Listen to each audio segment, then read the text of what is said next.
Hello ladies and gentlemen, welcome back to another Sin review. And today I'm going to be reviewing the Hati S. I've had this mouse around for 1.5 months now, and I finally feel ready enough to review it. I've also been hinting towards this review for a very long time, so it's, finally time that I did it. So I kind of want to start off this review with the G-Wolf's packaging, because G-Wolf's packaging is very unique compared to other mice, because other mice have very simple and minimalistic packages, and they don't usually come with extras, but G-Wolf's does. So let's get into the packaging. So this is the box your Hati S comes in, and inside this box you get, surprise, another box, but this time this box is metal. So inside this metal box, you're gonna get the mouse, 2 cables, 1 blue, 1 black, mouse grips, extra switches, and extra feet. So first, let's talk about the cables. As you can see, I haven't even touched the black cable because this cable is horrible. It has proper shielding, which makes the cable like not flexible at all. So please don't use the black cable. Use the baby blue one. And the thing about the baby blue one is the color is really good. It really matches the Hati S. So, I mean, you're just, doing yourself a favor by using the blue cable. It is also quite a bit more flexible than the black cable. I don't know why. It's probably because it has less shielding, but, I am not a master on cables. Speaking of cables, I have gotten a Paracable Mods paracord for this mouse. Yes, it is zebra color wave, which is pretty cool. I mean, it is not necessary. I can definitely use the blue cable in a bungee and it does its job, but a paracord really, complements this mouse, especially since how light it is. Not feeling any cable drag is a massive plus in my book, so I would really recommend you get a paracord for this mouse. So after that, let's talk about the mouse grips it comes with. The mouse grips are pretty mediocre. They're not the best. I've used these front mouse button grips for 1 day and they've already started to fade. So yeah, there's that. Also, the thing is, these mouse grips are for people who don't want to feel the holes as much. And the thing is, the mouse grips have the same texture as the holes. So it's basically, futile. When you put them on, you still feel the fucking holes. It's retarded. I don't know why they use like a hexagonal shape texture to make the mouse grips. It would have been so much better to just have a flat one, but they do their job. I use them because I kind of like them. It makes the mouse a bit wider, and since my hands are pretty wide, it comes in handy. Afterwards, let's talk about the extra switches that it comes with. These are the TTC pinks. They are better than the Chinese Omrons included with the Hati S. I don't know why they just didn't come with the TTC pinks. Don't ask me, ask G-Wolves. But if you want, you can swap them out for some TTC pinks. And they also come with extra feet. I'm going to talk about the feet in the feet section, but let them focus on. Yeah, so it does come with extra feet, which is pretty cool, I guess. Not a lot of companies do that. They probably should, because when you want to paracord a mouse, well, of course, you don't need to paracord this mouse. You don't need to open inside of it. But when you want to paracord a mouse, your feet are going to get ruined. So having extra feet is always handy. Oh, and one more thing about the packaging is it comes with a smell pack, which I do not know how it smells because I had COVID when my mouse arrived. So yeah, I never got to smell it, and the smell has faded off now. So I tried smelling again, and yeah, so I'll never know what that smell pack smells like, which is quite depressing. Now let's talk about the weight. This mouse weighs 47 grams without the cable and 50 with, which is quite fucking light. It's one of the lighter mice in the market, and with its shape, the weight really accompanies it very well. The weight distribution is near perfect, but sadly there are, honeycombs which reduce the weight, and without, I don't think this mouse could have been this light.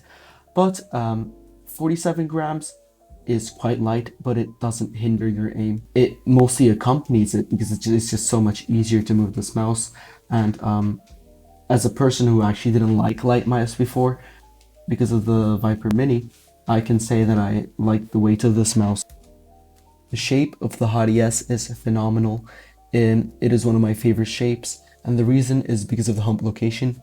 As you can see, the hump is quite tall and is also quite wide. Now this makes it ideal for claw gripping, but that doesn't mean that it's only a claw gripper mouse. You can also fingertip it, you can also palm it. This mouse is very versatile for different hands. I know people who have 16 by 8 hands and they can use this mouse. I know people who have 22 by 11 hands and they can use this mouse. I have 19 by 11 hands and I love the shape of this mouse. So this mouse can fit a lot of people. The shape also reminds me of a smaller G Pro wireless, but I find that I like the shape quite a bit more than the G Pro wireless shape. Now I'm going to compare the Hati S's shape to the Viper Mini and the XM1, the XM1 being my favorite, and the Viper Mini being, I guess, an indirect competitor to the Hati S. I don't really like the Viper Mini shape as much. It's because of the weaker hump. The hump isn't as tall, and it isn't as wide in the Viper Mini, which makes it harder for it to claw grip. So I just don't feel like I aim as well with this mouse as I could aim with the Hati S. And compared to the XM1, since the hump is quite prominent in the Hati S, I feel like I just don't really benefit from the size and the weight that the XM1 would give me, and I do like the Hati S's shape more than the XM1. The sensor on the Hati S is a 3389, top of the line sensor, doesn't really have any issues, except for one, which I think is software related rather than sensor related, and that is that my mouse just randomly skips DPI sometimes, like goes up to like quite a high DPI just randomly. And yes, I have, set the DPI button to only one stage, which is 800, and clicking it back fixes it. I will show you a small clip of it when it happens.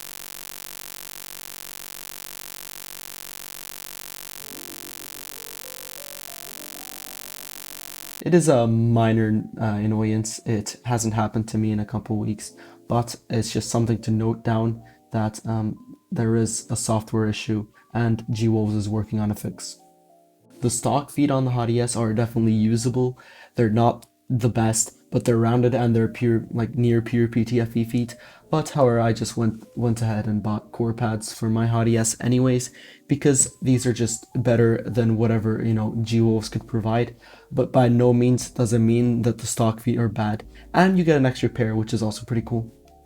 The Hati S buttons are just standard Omron 20Ms. The clicks are pretty crisp. They're nothing special.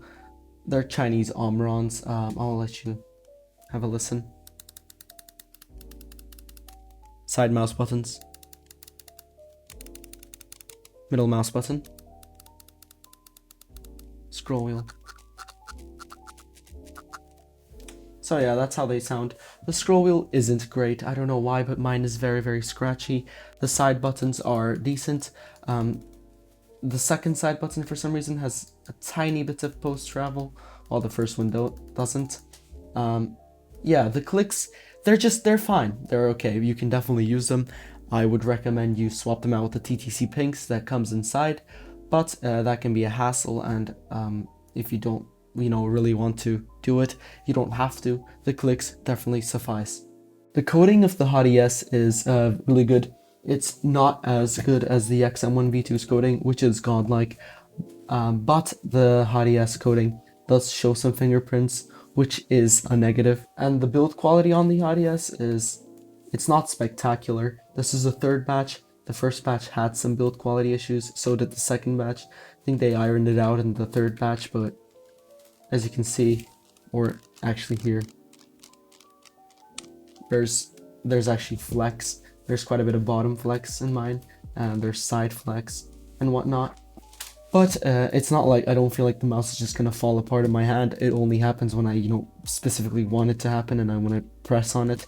There's also like a bit of like these front flex where I can just push the mouse in a bit, but it's not a massive issue. The software of the mouse, you have to download the software when you get this mouse. This mouse comes with horrible default settings. It comes at 500 Hz and 60 milliseconds debounce time. You have to drop that down to 4 milliseconds and set the Hertz at 1000, or this mouse is just not going to be the best it possibly could. Overall, this mouse is very solid. It is my new main. Well, I guess not my new main, it's been my main for a very long time now. and I prefer it over the XM1 because of its smaller size and its weight, which is quite a bit lighter. I find that I aim quite a bit better with this mouse.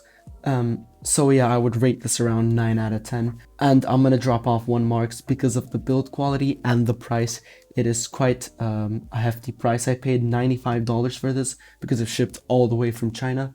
But as you can see, like I'm showing gameplay right now of Kovacs, this mouse performs really well, and I saw an instant improvement in my aim with this mouse. So thank you for watching my video. I hope you like it.